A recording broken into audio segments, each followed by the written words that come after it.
They say the left hand, it drop mountains. They say the right hand, be slaying dragons.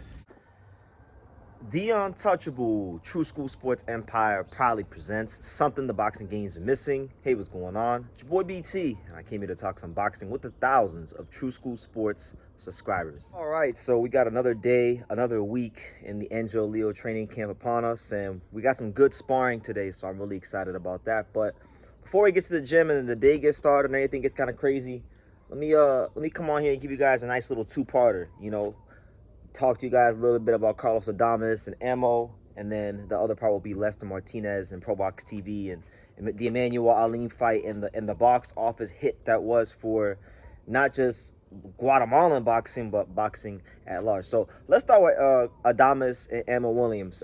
First and foremost, I'm very happy to say I picked this fight right, so that's good. Picked the fight right, picked the method of victory right over there on Sean Tatel's channel during the week, so shout out to Sean Tatel. For forcing me to do the collab, even though I didn't really want to, because I didn't really care about this fight, honestly, that much.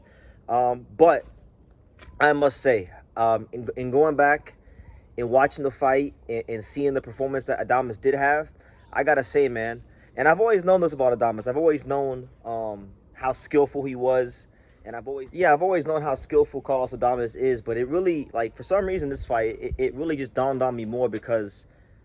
And I want to give him a lot of credit because I remember early in his career, he had a lot of pressure on him when he was at Top Rank. Some of the boxing insiders, 2018, 2019, in and around that time before he lost to Patrick Teixeira, a lot of people were talking about Carlos Adames as quite possibly the best and most skilled Dominican fighter of all time. And then he lost to Patrick Teixeira, and then everyone called him a hype job. And then Top Rank dropped him, and then, he's found his way, he's found his footing, and he's rounded out into a damn mature and just top tier upper echelon skill fighter. So getting to the Ammo fight, Adames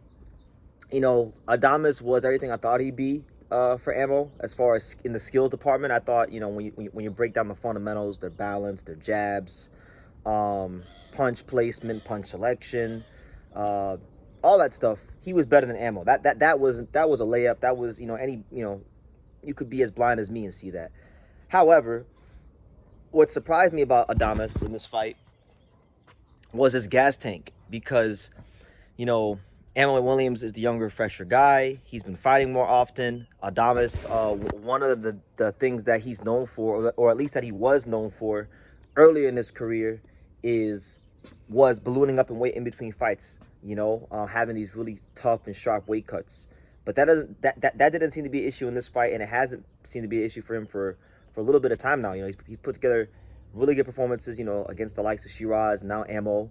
And that was probably the only thing I was mildly surprised about was that how fresh he was in the later rounds against Ammo Williams. But really impressed. He dropped him in the second round with a double straight right hand. Right, it was a double straight right hand. Dropped him there, battered him, really just battered him.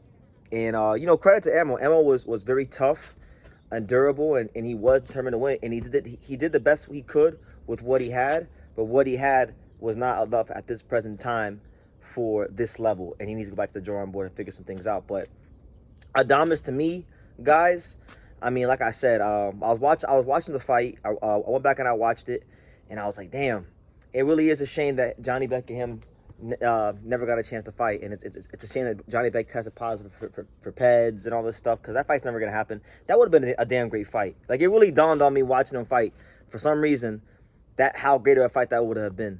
Because Adames, it's not so much that Adames is just a skillful fighter from the outside and he just boxes you. No, it's the fluidity that he fights with and the calmness that he fights with.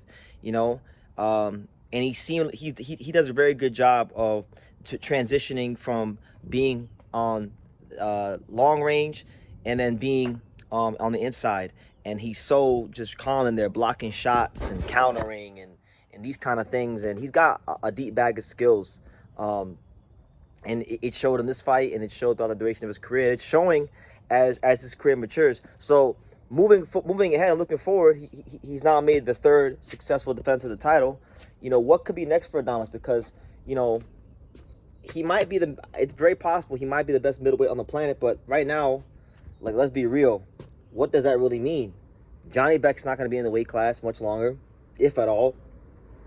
Jesus Ramos is a good little fighter, but he's not, he's not an upper echelon talent. He's solid. Lara, really good, really good fighter.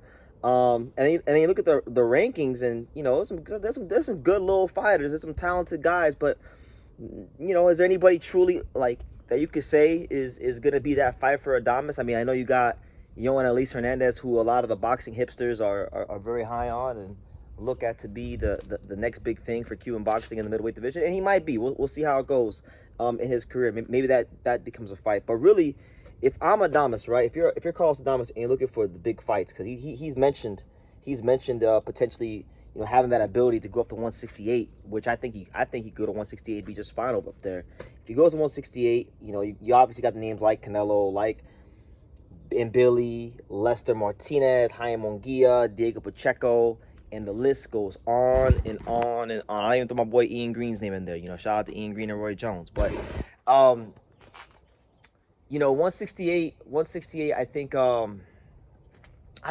honestly, for Adames, unless he's getting a big payday, I'll probably just stay at 160, because he has that ability for as long as he wants to. I feel, unless he fights like maybe a guy like Yohan Elise Hernandez, if he really is the goods, that could be a potential fight for him where maybe he doesn't win.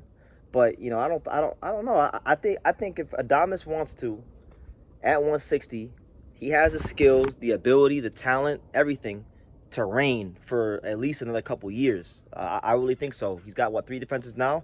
I could see Adames getting to 7 defenses. I think Adames, if Adames, let's just say, irrespective of any offers that come to him at 154 or 168, below or above where he's currently at, I could see Adames defending the belt 4 more times and getting to 7 defenses. Easy, if you want to stay at 160. There's not really much there. I mean, if you just go and you look at the rankings at 160, look. So the top 5, just the top 6 in his weight class. Miriam Nurmagomedov,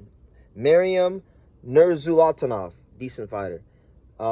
Just it's a lot of cannon fodder. Fedor Chikurshin, you got Sergey Boychuk there at 7, but he's a super fighter. Troy Isley, man, Adames ain't gonna lose to no damn Troy Isley. Come on, man, let's be real here for a second. Troy Isley ain't doing nothing with no damn Carlos Adames. So I feel like yeah, if he stays at 60 for the next, year and a half, 2 years, he could easily get to 7 world title defenses in the division in this reign. And yeah, that would definitely, be great for him. It'd be probably, I could be wrong, but it would probably be the longest title reign for a Dominican fighter, or one of them at least. So yeah, great performance for him. Just overall, really skilled performance. As far as Amber Williams is concerned, I think, he needs to definitely sharpen up on a lot of things. I said this in my breakdown with Sean Tuttel. I said that Ammo is a guy that I feel hasn't fully figured out his style on the ring, which means that he's got here pretty much with a couple things. Number one, a lot of tenacity, a lot of volume punching, obviously some power, some conditioning, and obviously great matchmaking from the fine folks at Matchroom Boxing, right? They picked the right guys at the right time to get him to this point.